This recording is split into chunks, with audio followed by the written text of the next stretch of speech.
Hey guys, this is Max Thompson. I'm a photographer in Los Angeles, and I'm going to be presenting today's webinar with you guys, sponsored by BenQ. We'll go through the whole webinar, talking a little bit about my story and how I got involved with photography, so that you guys can learn more about ways that you can apply what I've been through to your currently growing craft and how you may want to move forward in your journey with photography. And then afterwards, we'll do a few examples of some edits that I can show you guys on some tricks on how I use Adobe with the BenQ monitors. And then I'm also going to go through some examples and stories of inspiration that I've had throughout my career that has influenced my work and craft. And we're also going to be nailing in a couple of other topics regarding the fashion industry, as well as working with agencies and how social media has also played a part in the photography modeling realm and how you guys can learn to brand your name. I'd also like to start off by thanking BenQ. I've been working with them for the last month, and they've just been an amazing company to work with. The monitors are insane. If you're a photographer or a video editor, it really makes a huge, tremendous difference. I'm currently using the SW320. It's a 4K monitor. That's 3840 by 2160, 99% Adobe RGB, which is insane. It's such a game changer. Before I was using a variety of different brand monitors that were sufficient in a commercial sense, but I didn't realize how many setbacks there were until I started using a 4K monitor that has such accurate color calibration. It really makes a huge difference. I've been shooting pictures for about 6 years, and the majority of what I've used before, off brands or Apple or what have you, which it works fine for the most part. But once I got into contact with BenQ and started using this thing, I've had it for about a month now. But I can tell you since day one, it's made such a difference that when I did go back to trying to use the other monitors, it just isn't the same. So yeah, without further ado, we'll go ahead and get started. I'm going to talk a little bit about how I started my career, and we'll kind of look at some of the images that I've done in the past. This is the monitor that I'm currently using, one of the studios that I use. And another cool thing about these is that anything that I've used in the past, the hoods are usually a add-on item, whereas with BenQ, they supply it with the monitor, which prevents any external lighting from hitting your screen, which is really, really helpful. Of course, if you aren't used to using that, you can always remove the hood, which just reveals the bezel and screen. It's still an amazing quality picture. They also have this feature where you can open up the top and add in the little external calibrator, so you can get really, really accurate color, which is amazing. And what this allows you to do is make sure that you not only have accurate color, but you can do this to any screen that you're using, whether it's your iPhone or some sort of tablet or a different laptop of any kind of brand. So wherever your photos are going through, they're going to look the same color as what's on the BenQ monitor. That way you can have a very cohesive flow to all the work that, whether you're shooting for clients or just graphic design or any kind of fine art for fun or as a hobby. This really plays a huge lifesaver in your whole post-process editing world. So I've been doing this for about 6 years. I started off, just taking pictures with friends. I used to live a little bit north of Los Angeles, up in the North Bay. There wasn't much of a photography industry up there, but I was taking a lot of still life pictures with friends, and more friends encouraged me to purchase a camera so I could try this out. And fortunately, I was friends with a lot of models, so I would just kind of practice shooting with a lot of people, and they would post pictures on their websites or on social media, and the more people would tag me, more models that would post, the more inquiries I would get, whether it was email or direct message. And so that really kind of pushed a momentum into a certain direction for me, because it wasn't something I was initially pursuing. The further I got, the more I learned, and little by little I started to take it more and more seriously.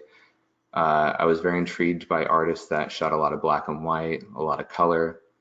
Some of my biggest influences are Helmut Newton, Slim Aarons is another one.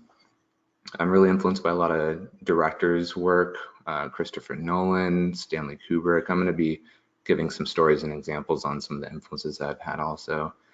But one of my main goals and the pinnacle of what I'm trying to do is just create art and images that when people look at them, it can really transport you somewhere else.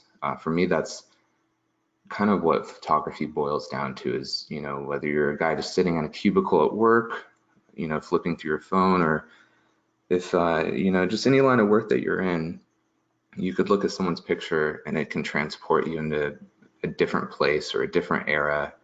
And I really take on to that whole idea when I'm shooting pictures of people. I try not to have people pose. I tend to let people kind of go about their movement as is, and I give them a little bit of light direction, but I like to capture movement. I like to capture something that looks candid, because there's so many images. If you walk through a gallery, or if you're looking at, you know, a book, you know, in some art store, a lot of times you can kind of detour the pictures of a model posing, you know, a certain way. And you look at those and you just think, okay, well, the photographer told her to pose that way. And it's not as interesting in your mind when you're looking at that photo. But if you're looking at a picture of, you know, a guy or a girl that are just kind of going about their day, it really allows you to think, oh, I wonder what was going on there. There's a mystique and a romance behind that. And I've always loved that idea behind a photo. The last 2 years, I've really gotten into shooting portraiture. That's been like a whole different avenue that I've really explored heavily the last few years. When I first moved to LA, I was shooting a lot of fine art and nude photography. A lot of people wanted me to shoot that, and so I did. And when I presented my work to agencies trying to work with them, they just assumed that that's all that I intended to shoot, which wasn't the case. And so it kind of closed doors in the beginning, and then I started to broaden my, you know, cohesive, well-rounded ability and what I could be as a photographer, and started to explore other avenues when it came to fashion or shooting both male and female models, and covering as much variety as I could, just because I wanted to show any clients that could have browsed by my work that they could hire me, because there's so many different varieties of things that people look for when they're looking to hire you, whether you're a photographer or a graphic designer or a videographer for that matter. In this picture, for example, locations is really big too. I love creating images that just put you in a different place. And for me, I think exotic places or familiar ones for that matter, are a lot of fun to use. In this case, the Eiffel Tower. This is an image that I'd wanted to take for a couple years, actually. I just wanted to photograph a high heel with the Eiffel Tower kind of bokeh out in the background. And I will be covering Aperture and stuff like that later on this webinar. This photo actually wasn't very easy to take, because you have to get the placement and composition just right. And so we had to keep moving the model different distances from the Eiffel Tower just to accomplish this shot, which it looks like it was very easy, but in the grand scheme of things, it wasn't. Portraiture, again, I've been experimenting a lot with that. And one of the things that I teach in my workshops to people is that it's really important that if you're photographing one person, you really need to capture their essence by, you know, honing in on their eyes, making sure everything's in focus, and just kind of letting them connect with your camera. Because there's some portraits I'd done in the past when I first started doing this, it didn't really translate through the way I initially wanted it to, because, you know, they would be thinking about how they looked, or they'd be kind of concerned about, you know, their hair being a certain way or what have you. And one of the best things to do when you're photographing a person as a subject matter is just, you know, conversing with them, treating them, you know, like they're a friend that you've known for a while, and just, you know, how was your day? What are you up to later on? You know, what have you been working on lately? I try to really connect with the people that I'm shooting with and learning their story and letting them just kind of tell it to me, because not only I'm genuinely interested, and it allows me to figure out ways more to creatively cultivate their image through the photo process, but also because it allows them to just kind of relax and know that you're sharing this common ground with them, and that they can just really kind of look at your lens like they're just conversing with you. And that's such a cool thing to be able to accomplish when you're photographing somebody. This is Marta. She's a friend of mine that I shoot often in Los Angeles. She's got very strong features, and she's a lot of fun because whenever I have an idea or a concept that I want to do, no matter how weird it is, she's usually open to doing it. And in this case, this was just a little bag of silver stars that she happened to bring over to the studio, and last minute suggested, hey, let me slap these all on my face and we'll see how it turns out. And I said, yeah, that sounds great. So she kind of stuck them all on there, and we were just goofing around. And this is like a perfect example of when you have the intent to do a certain concept, sometimes it doesn't always come out the way you exactly intended it to. And in this case, I didn't even know that we were going to shoot this that day. I just thought we were going to shoot some, some digitals for her agency. And when we came up with this, the lighting happened to be perfect the way I angled everything, and I was really pleasantly surprised at the end when I uploaded these onto the computer and did the post-production, because I wouldn't have anticipated it to have turned out this way. A lot of photos can have that effect where you don't really know how it's going to turn out until after you've uploaded. And of course, like I said before, if you have a BenQ monitor, it doesn't hurt at all. This is another client of mine I shot for a magazine spread earlier last summer, which was pretty cool. And like I said, it's really important to have a good variety of both female and male models. In this case, this was for an editorial that if I hadn't shot this kind of stuff prior, the magazine might not have approached me about doing it, which obviously opens doors and is always a great thing to explore. This is at the Goldstein House in Beverly Hills. I don't know if any of you guys have seen Charlie's Angels or The Big Lebowski, but this house has been featured in a lot of films. This is also a client of mine. We were just kind of goofing around with different angles. This is a great example of composition. I like to play with shadows and lines so that it can kind of subconsciously flow the viewer's eye through the image without them realizing it. I have this obsession with light, and I think that's one of the things that got me into photography.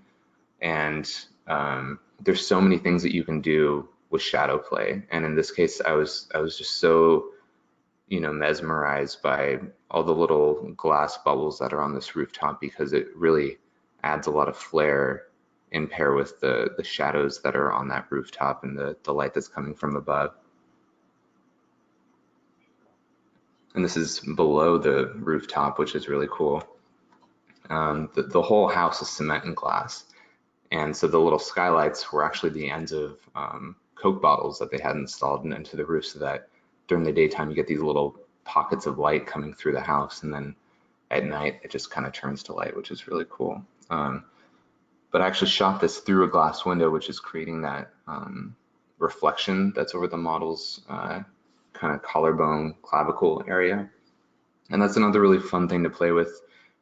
One important thing to keep in mind is when you're shooting anybody, if you have an opportunity to play with glass or mirrors or reflections or any kind of interesting way to manipulate the light, that's one of the most interesting things that you can incorporate into a photo. And I think that that's really important for a lot of people to understand, because the more you can utilize the environment around you, the better the photo is going to look, opposed to trying to control it too much. This is Marta again. I actually shot this with a very special lens filter that I have. A lot of people message me on Instagram asking what app did you use? And it's not an app, it's a special lens filter. But this is another example of utilizing glass to your advantage. What could have been a more simple portrait came out kind of what I like to think of like a more abstract Andy Warhol-esque art piece. And again, glass is, whether it's a lens filter or a mirror or a window, there's so many different things that you can do creatively, and it's really up to the person's vision to play with all the different prospects of what you can apply to that picture. This is a good example of using bokeh to your advantage for a certain time of day. I said I was going to cover aperture along with shutter speed and ISO, the main three photography king terms. And in this case, this was in downtown Los Angeles. The sun was starting to set, and when you have a prime lens opposed to a zoom lens that's got a wide aperture, meaning the blades inside the lens open up more, it allows more light into the photo, you're going to inevitably end up with a more blurred out background, or what they call bokeh. There's a debate if it's bokeh or bokeh. I just say bokeh. So this was a really beautiful image to be able to capture because of the time of day. If it had been at noon or, you know, a few hours before sunset, I could have accomplished that kind of blurred background, yet it would have been a much different effect. So this is, if you're shooting around sunset, it's very easy to obtain this kind of look for a picture.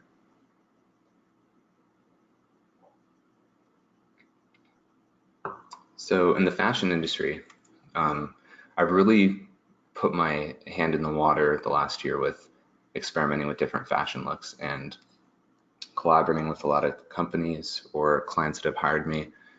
You know, it's been a part of our culture for decades now, and it's constantly evolving, constantly changing. So the fun challenge when you're doing this sort of thing is trying to approach it from a fresh perspective, which is, you know, a lot easier said than done, of course.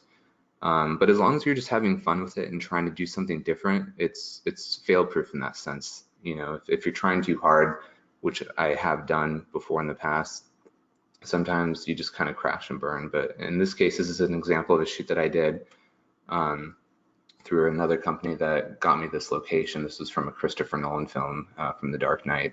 So this was actually used as the Batcave, which I was really stoked about shooting inside of. And I wanted to do something that kind of flowed in the sense of the space and really accented the location, but still put the focus on the model. It's such a simplistic design of a space. And the cool thing is that just like when you're shooting outside, you don't have to use any external lights because the whole space itself is one giant light. So I wanted to do something simple in this case, but something still with a little flair. And so in this case, I thought it was cool to use an outfit that was very flowy and just kind of a translucent black. And then we threw in the chrome boots as like a little extra accent, but it's all, you know, black and white and silver tones for that matter, so that it's all very cohesive. And again, like I showed in some of the images in the beginning of this webinar, I love playing with movement and with a sense of candid action. And in this case, you know, a lot of the shots, the model's paying attention to me and not really looking off, but you still get the sense almost like you caught her in the middle of doing an activity or going about her day in some way. So I try to incorporate that idea when I'm doing a lot of fashion photos. I often teach in my workshops that if you are shooting a new garment that you're not used to, it's all about experimentation. In this case, I'd never shot something like this before, but I knew that, you know, what the outfit and garment was capable of as far as movement, and the fact that the model was open to just moving it around and flowing it the way I was directing her, and the images really came out cool as far as I'm concerned. Here's another one from that day with a different model. The dress was a little bit more constrictive in the sense of movement. It was more solidified and less, you know, easy to move because it wasn't like this thin translucent item. But it was the same idea and it came out really cool. Here's another one. So at this point, we were kind of experimenting with as far as angles and lighting, and I thought, okay, you know, this looks great. There's a lot of movement. There's a sex appeal to the photo, but it's still very simplistic. And what else could I do? And that's one of the biggest challenges as a photographer. When you're on set, just like this day, I had a makeup artist and a crew and all these people that were contributing to the photo shoot. So it does apply a little bit of pressure on your shoulders where you have to kind of think quick on your feet in the moment. How can I, you know, change this up a little bit so that every frame isn't identical, because that's definitely not something you want for the client. So in this case, I thought, okay, the last dress was all black, you know, it's very translucent, it looks cool from afar, but we couldn't really do a lot of zoomed in portraits because, you know, it's all black, it would just kind of blend in, whereas this one, it was a kind of a shimmery gold look. And so I thought, okay, I'm going to do a zoom in shot and have one of the assistants lift the dress up in the back. So you can't really see the location in the shot yet. It still has a very, what I like to think, cohesive effect to the other images, yet it's still got a variation and adds a little bit of variety because it's a different composition. And what I loved about this is that the dress really did a good job of bouncing the overhead light in such a way that it kind of makes you wonder where she is. You don't see a lot. Obviously, you can't see the backdrop, but you're still drawn into the photo because of all the detail of the dress. It just kind of brings it in. Yet the focus is still on the model, and the dress just acts as flair to the whole image in the grand scheme of things. This is Rachel Cooke, amazing model. She's been in the game for a little bit, big on Instagram, super humble, really sweet person, great to work with. And this was the second time we shot together. We did a few quick portraits the first time we did a test, and I had these props. This was actual paper that I pulled off a stand somewhere on Melrose, and I'm really influenced by the whole like Prohibition, Roaring '20s era, and you know that newspaper was reminiscent of that era, obviously. And I had some sunglasses, the ones that she's wearing. So I hit her up and said, hey, you know, if you want to go to the Roosevelt Hotel in Hollywood, we can go out by the pool and just sneak a few shots, because one, usually public locations in Los Angeles don't let you shoot without a permit, and two, I just thought that would be a perfect spot. So we went over there, and she had a friend with her. We just ordered some food and kind of hung out until nobody was really watching. Then we just got up and snuck a few of these shots in, and you know, I'm really happy with the way they came out. Sometimes you just got to do that if you're trying to do something with a friend and create an art piece, and you got a limited time window to, you know, to execute the shot. It sometimes makes it more fun, gives you a little story to tell at the end of the day. This is another example of a shot that I used with that glass lens item that I mentioned. And it's just another example of how much fun you can have with reflections. Again, this isn't an app, but if you have like a half broken mirror, or even just like a piece of glass that of course is safe to use, it's really fun to incorporate that, whether you're holding it in front of the lens or, you know, using it as a foreground item that interacts with the photo that you're trying to create. This is the same model as the previous photo. This is actually cool because this is an example of pulling in a backdrop closer to the subject matter. I was using a zoom lens, and what sometimes people don't realize is if you're using a zoom lens, when you zoom in on a subject, obviously it gets bigger, but they don't really take into account that whatever's in the foreground will still be in focus if you focus on whatever's in the foreground. In this case, I was using, I believe it was a 70 to 200 millimeter. It might have been 400 millimeter. I don't really recall. But we got the car and drove it up there, which was really fun because it was an amazing car. I love old-fashioned convertibles. And I just had her kind of experiment with different ways she wanted to, you know, position into the car. And I just zoomed in as close to the Hollywood sign as I could, but I kept her in focus. And, you know, a lot of people thought we were closer to the sign than we actually were, because if you take a photo on your iPhone, it looks a lot smaller because you're not zoomed in like that.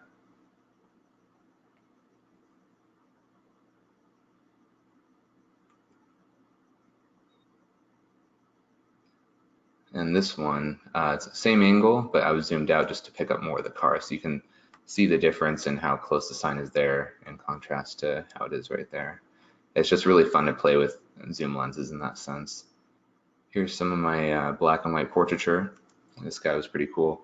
We shot these outside my studio. Hard sunlight is a lot of fun to use. There's not a whole lot to divulge in the composition and execution of this. There's just having them in hard sunlight and just underexposing the settings on your camera a little bit so that it's not blown out. And then if anything's too dark, when you upload it to your computer, in my case the BenQ, you can always lighten stuff in post a little bit just so that you don't lose any of that detail.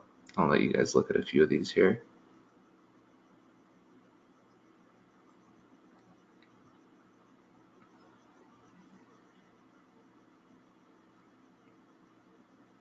And here's a color one. One thing I've really been trying to do is perfect my color palette this year. I get a lot of compliments on my black and white stuff, which is really humbling, and I love hearing feedback. So I feel like I've become very comfortable with my black and whites, but I've been trying to experiment with color more. And in my case, I try to emulate film if I am shooting on a digital camera, to try to make it look as simple as I possibly can. I shoot it as close in camera as I can so that I do as little manipulation as possible when it's in Photoshop or Lightroom. This one I was pretty happy with the color palette. This is the same girl, but in black and white. I think we shot these the same day. You'll notice that her eyes actually aren't in focus. And in this particular case, that was an accident, but I still went through with processing the photo just because I thought it looked really cool with how the flower was in focus.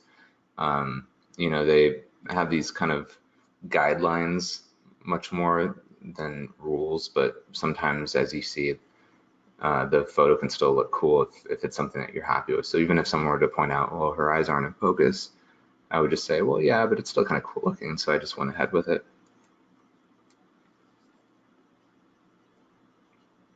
This is one I shot last month. This was with a car company. They had their own reality show, or excuse me, not a car company. It was a car garage.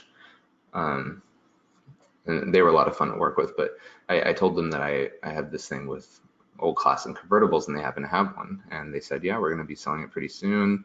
If you'd like to shoot on it, let us know. You can just coordinate the model schedule and, you know, all that stuff. And so I got a makeup artist and did the styling, just kept it simple with high heels and underwear and the scarf and gloves and sunglasses. I just wanted to go for a real classical noir kind of Helmut Newton 20s vibe.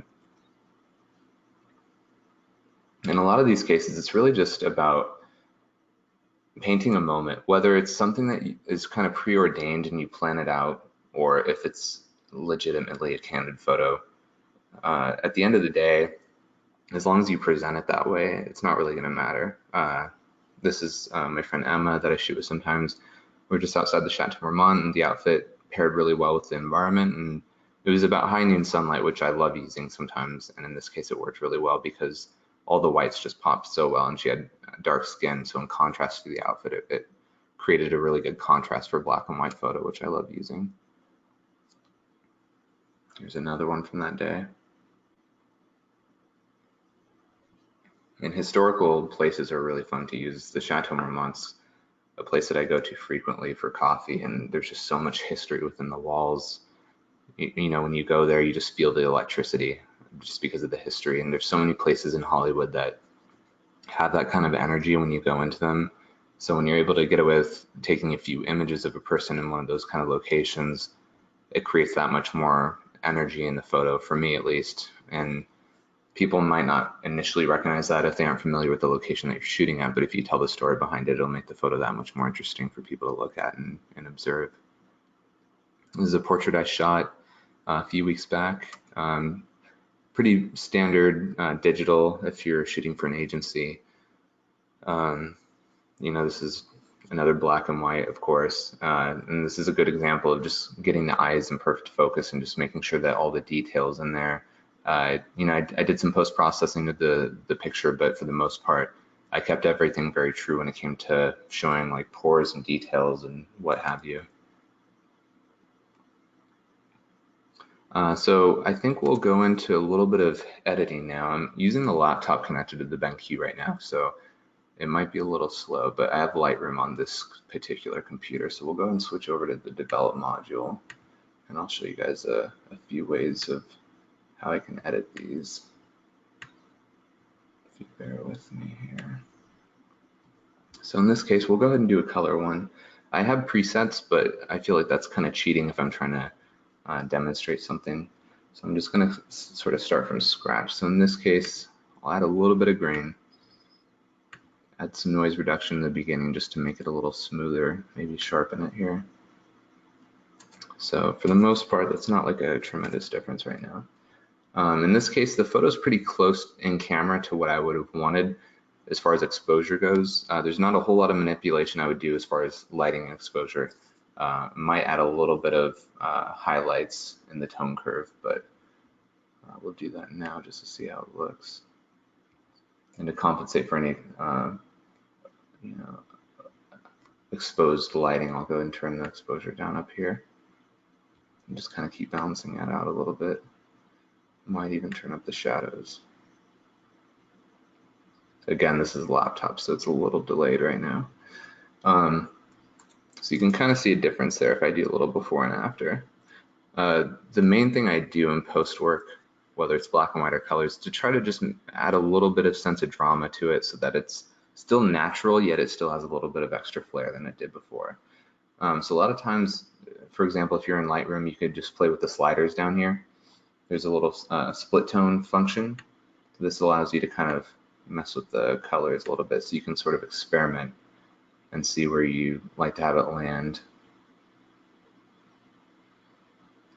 So maybe I'll keep it around there, and then this one you can play with the highlight color, which is kind of fun.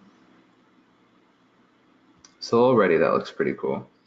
There is water behind her, but it's a little blown out. So what you can do is, if you find the blue colors down here, there's a luminance feature, saturation, hue. So you can not only change the hue of the color, in this case it's the blue, but you can also make the saturation more dramatic, or even not even in the image, or you can mess with the darkness. In this case, if I turn the blue down, it's a little bit more noticeable. So I'll go ahead and brighten that up a little bit, and you can even change the hue just a tad. It's already a huge difference. It's a little more extreme than I usually like to have, so I might turn the saturation down. And you can even adjust that more by messing with the exposure. There's a lot of other sliders that you can use, but I'm just using a few just so that you guys can kind of fixate more on the ones that I'm using. Play the shadows here a little bit. So it already looks pretty cool. You can even use a little skin smoothing tool right here. I mean, there's tons of other tools if you click on this wand. And a lot of people know this stuff, but for those of you that haven't really used Lightroom, it's just kind of like a quick little beginner's guide. So this is, of course, kind of a quick, crude version, just to give you guys an idea. And she already has pretty clear skin, so there's not a whole lot I got to do in that sense. And even if you want to change the hues of maybe her hat, there's a lot of yellow tone in the hat, so you can see the slide bar to the right that I'm messing with. You can do that, or you can even just desaturate it so it's just more white and make the luminance a little bit brighter, or make it darker. I think it looks kind of cool brighter, so I'll leave it like that. So when I click a kind of before and after half measure, you can see a tremendous difference. Depending on the image, I like to make my color palettes a little bit more cool toned than warm, but that's just a preference. There's no wrong or right way to do it. But I think it looks pretty cool in contrast to the way it did before. So that's a little example for you. There's another one. This one's a portrait. In this case, I'll give you guys some examples on the spot tool. Again, this is another model that has pretty good skin, but there's just a few things that I would fix because I'm very neurotic and meticulous. One thing I always say is if it doesn't give you chills, don't put it out. A musician friend of mine told me that about his music, and I've brought it in with my photography. So of course, these aren't things that are like that important, but you can do little things just to kind of clean the image up a little bit, then of course it doesn't hurt. Just little random marks here and there. Again, I'm giving you guys kind of crude examples because I usually spend a lot of time on just A1 image. But before and after, you can already see a slight difference. Again, I'm not going to use any presets because I have a ton saved, but I usually keep those to myself because, you know, I know a lot of photographers will sell presets, but I like to keep mine kind of locked in the vault just because I feel like that's the signature that you should hold on to. So I'm just kind of doing all these manually just to show you, you know, these are all tools that anyone on Lightroom can use, but I'm just showing you ways that I would apply them in kind of a simplistic way that are, you know, pretty important for a lot of people to know how to use. So one thing that I'll do with eyes sometimes, there's a lot of different tricks you can do to enhance eyes, but one for in this case where there's actual sunlight hitting the eyes, you can just use the iris enhance. Just go ahead and highlight that there and just kind of brighten it up, or we can even sharpen it a little bit. There's a lot of algorithms and tricks that I'll do that I won't go into too much detail because otherwise people will start copying how I do it, but this is a pretty basic start off way to enhance the eyes. It's going to look perfect at first, and then when you zoom it, a lot of times you'll realize that the eyes are a little too bright. So in this case, that is quite the case. So I'll go and go back and darken them a little bit. And it's such a fine line, so that it's really hard to notice, but it just enhances a little bit. In this case, like I said, I'm obsessed with the light. I always notice where it's present in the photo, and in this case, it's just going across her eyes, which I was trying to execute during the shoot, and I'm really happy that it showed through. In this case, if I want to exaggerate the shadows, a lot of people will use this tool, which allows you to kind of draw like a bar and then darken the outside. I don't really use this often because it's a preference of mine. I like to just kind of manually go in and draw in the shadows. So in this case, we'll go to the exposure tool up here. It's already down to a low exposure. I'll make it really large. And I'm just going to kind of paint in the shadows first to see how it looks. It's going to look really extreme at first, and then kind of brighten it up from there. So it's going to be a real subtle difference. And then when you highlight it, you can see where you went. So it almost went all over the whole photo. So you can take the eraser and just kind of patch it through the eyes to make sure that light is still hitting her there. Kind of make some adjustments here. Very subtle difference, but you can see it. Or if I want, I can even take the exposure and go the opposite way over her eyes. It's going to be a little blown out initially, but I can adjust that afterwards.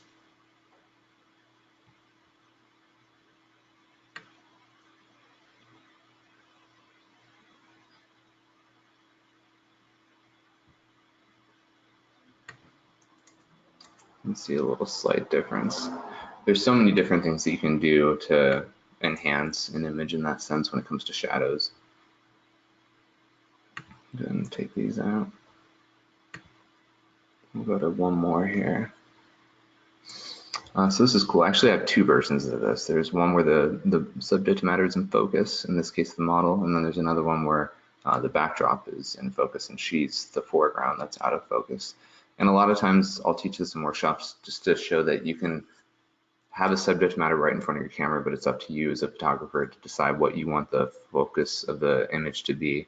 And you can kind of do a variation of one image too, especially on Instagram. They have features where you can post more than one photo in a post and just have your viewers scroll through. This is a good way to kind of keep the person's attention by showing them variations of the image. So in this case, we'll kind of play around with it and do some extreme tones. Or actually, we'll play with the black and white. So we'll start it off simple. Put the noise reduction and sharpen it a little bit. Again, there's a lot of different variations that I do as far as algorithms on editing a color or a black and white, but these are just a lot of the basic ones that I'll initially do before I implement the more complicated techniques, whether it's on Lightroom or Photoshop. So in here you can kind of up the light tones a little bit, but the background's blown out. Sometimes that can be a preference of some people and it looks cool. I like to have a little bit more showing, so I'll take the highlights down a little bit or even tone the brightness. When you take the brightness or exposure down, obviously the girl's going to be more dark and harder to see, so you can up the shadows to compensate for that. Maybe even add some clarity. So already you're getting like kind of a cool dramatic effect there. Put this highlights a little bit more. And another cool thing with black and white, and some people know this, some people don't, but if you look at the colors that are in the photo initially in the raw image, you got lots of greens, lots of blues in this case. So when you have it black and white, just go to the sliders over here and you can play with those colors and make them darker or brighter. I think the greens look better dark. You can play with the blues. You make the sky bright or make it more dark. Sometimes it could be a little too dramatic, but that's a very basic black and white edit, but you can see how it just makes a tremendous difference on the subject matter. And the same would apply with this image. So we'll go on and talk a little bit more about, I said I was going to cover some influences of mine that I've had, one of which was Stanley Kubrick. And a lot of my work is heavily influenced by cinema. Stanley Kubrick really influenced me because not only he was just such a pioneer when it came to his composition and lighting, but he was such an innovative person when it came to articulating ways to accomplish something that he wanted to film. He started off as a photographer, as a young adult, worked his way up into his 20s as a director, and started directing a lot of really amazing films. One example of what I mean by his ways of innovation was there was an example where he wanted to do a movie. He was really big on not using external lights. He loved just filming stuff with the surrounding light that was naturally there, whether it was organic sunlight outside, or if in this case it looked like he was shooting a scene in a bar. He liked using the lights that were just at the bar. He really wanted to make it look as organic as possible. And a lot of times productions will use external lights to accent a frame or a shot because it will look better, and most people know that, but he was really interested in finding out new ways to show something more naturally. So there was a film called Barry Lyndon that he did. It took place before electricity was around, and he wanted the film to look as period as possible, meaning it looks as, you know, when you're watching the film, it made you feel like you were in that period of time without feeling like, oh, okay, there's definitely an accent light above that actor's head.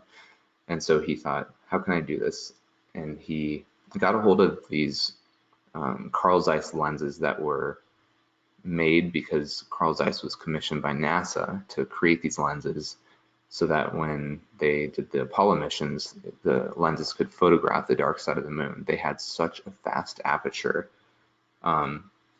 In this case, the lenses were 0.95 aperture, I believe. So it meant that the blades inside the lens just were so quick and they opened up so wide that you got so much light, which created such a narrow depth of field.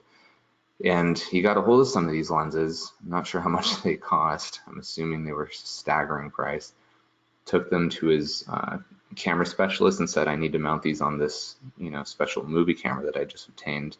And his specialist said, you know, I wouldn't recommend it because if you take this camera apart, they don't make these anymore. These are like the Rolls Royce of cameras. You couldn't make a new one of these, or you couldn't make another one of these cameras if your life depended on it. And Kubrick just said, I'm green lighting it, just go ahead, do what you got to do. And so this guy disassembled this camera and recalibrated it so that it only took that lens that Kubrick was trying to mount onto the camera. And it worked, but the only drawback was that was the only lens that you could put on that camera.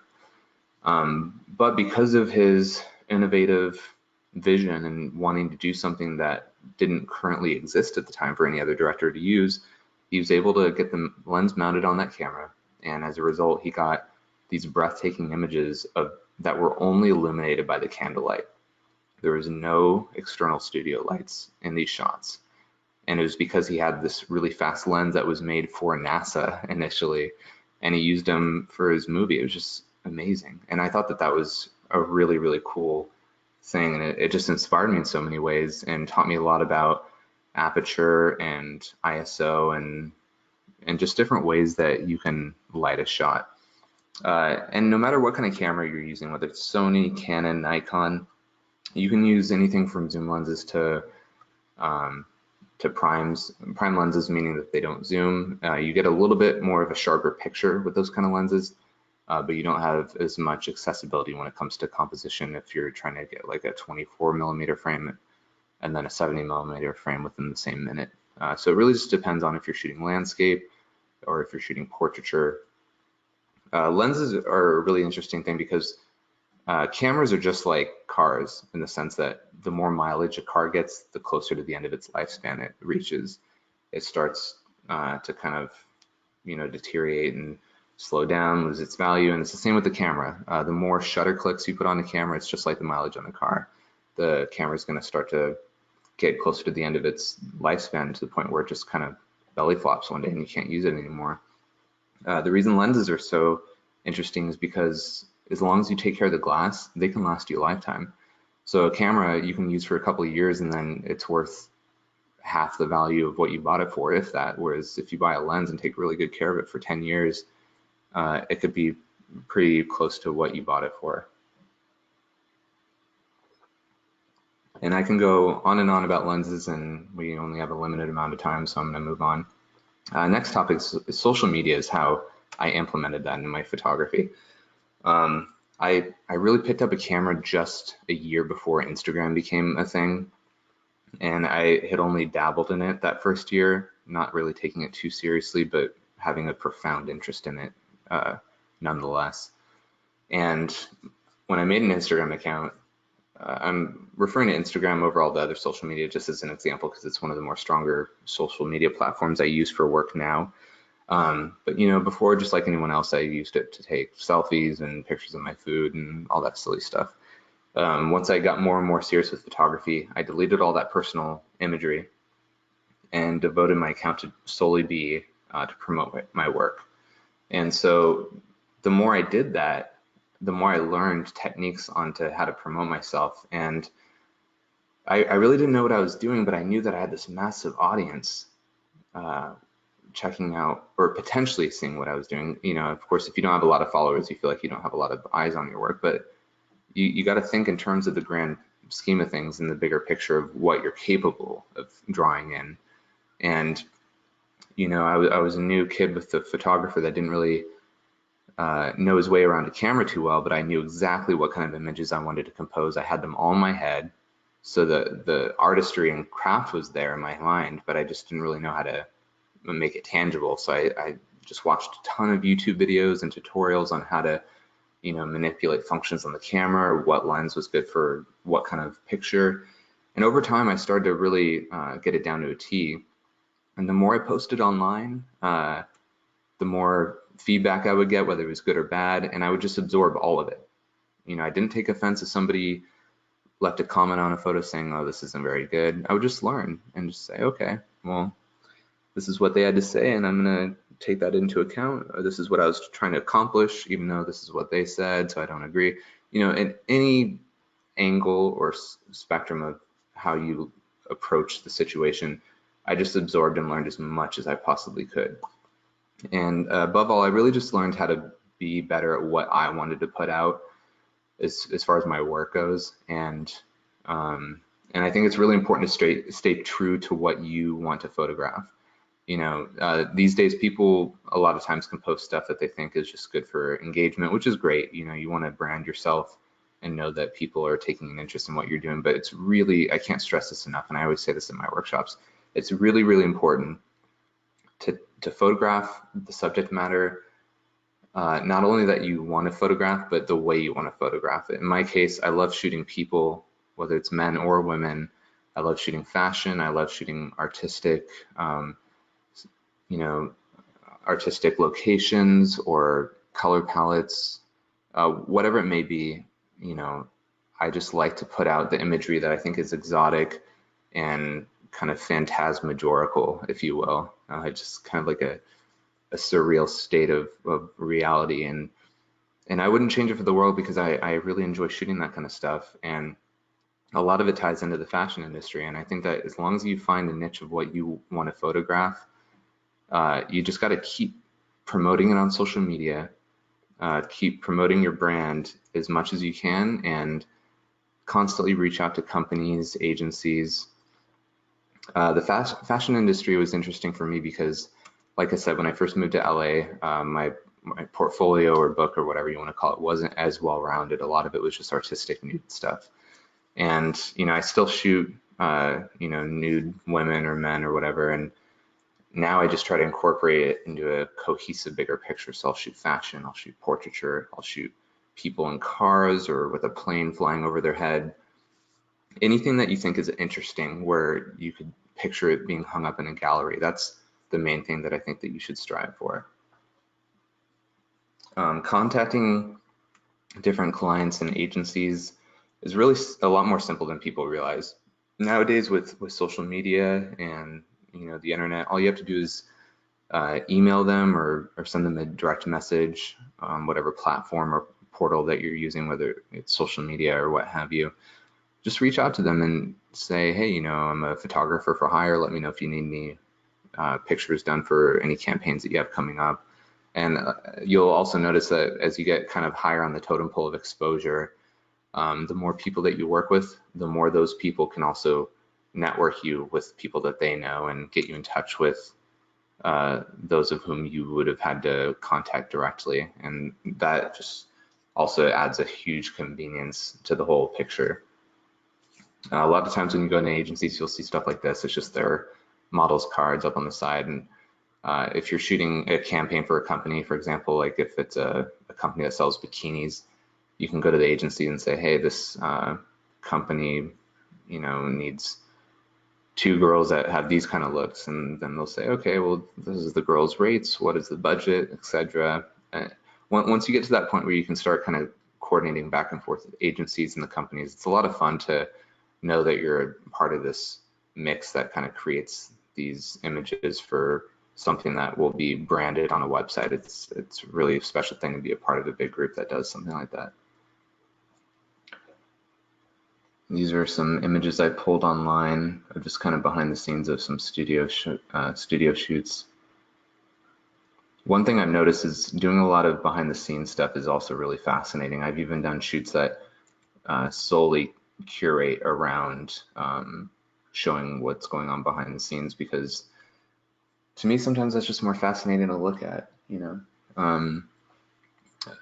I even was working on an idea. I won't give out too much of it, but when it comes to behind the scenes stuff, you know, if you look at an image that's finalized, it could be interesting, but it also looks ordinary in the sense of, you know, that it's a final product. But a lot of times if you're seeing behind the scenes of a movie or a photo shoot, it can have this profound sense of how the whole process comes together. And I think that people really share an interest in that whole process. And that's one of the things, or reasons rather, that I like doing these kind of things, whether it's a workshop or in this case, my first webinar. I like to show people how things come together or divulge some ideas behind what brings a picture together, literally. And the whole reason I did this webinar is because, you know, after working with BenQ, you know, I've never done something like this online before, but they've just been such a great company to work with and letting me try out their products. And it really is a game changer just seeing how far you can take your work. If you're a videographer or a photographer, if you have a 4K monitor that has such accurate color calibration, in this case BenQ's the main one that I've tried out and it just blew me away. There, you know, the possibilities are endless. There's so many different avenues that you can go with perfecting your work, and having those tools really plays a huge role in it. And another cool thing, one of the reasons I'm showing these behind the scenes photos is because you can bring them on set. I'm actually going to be releasing a video pretty soon that shows the behind the scenes on, well, it's one of the things I didn't want to divulge too much, but I'll just mention that I am working on a video that shows behind the scenes on one of my photo shoots with a model, and it shows a little bit of the BenQ monitor in action and how you can utilize it on set or at home, or if you're a in-house photographer for a brand, how you can have it in the office of wherever you're working. In almost all scenarios, it's just such a great tool to have. It really does sharpen your post-process ability over just having a laptop or some sort of mediocre level computer screen. It's, to me, just as important as having a really good lens. Like I was talking about lenses before, that's like more important than what kind of camera body you're using. So this about wraps us up. I'm going to go ahead and conclude here. Again, huge thanks to BenQ for letting me try out this monitor. It's been just a game changer. I hope that those of you that did tune in today were able to absorb a lot of the information that I was giving. Hopefully you can apply it to your own journey of photography or filmmaking and better perfect your craft in any way that you would apply that information to what you're doing. And I love photography so much. I'm going to keep doing this. I'm looking at having another workshop soon, might do another webinar with BenQ, but if we do that, we'll announce it on my Instagram story. So thanks again for tuning in, you guys. Any of you guys that follow me on Instagram, I really, really appreciate the support. I hope you learned a lot today, and I will talk to you soon.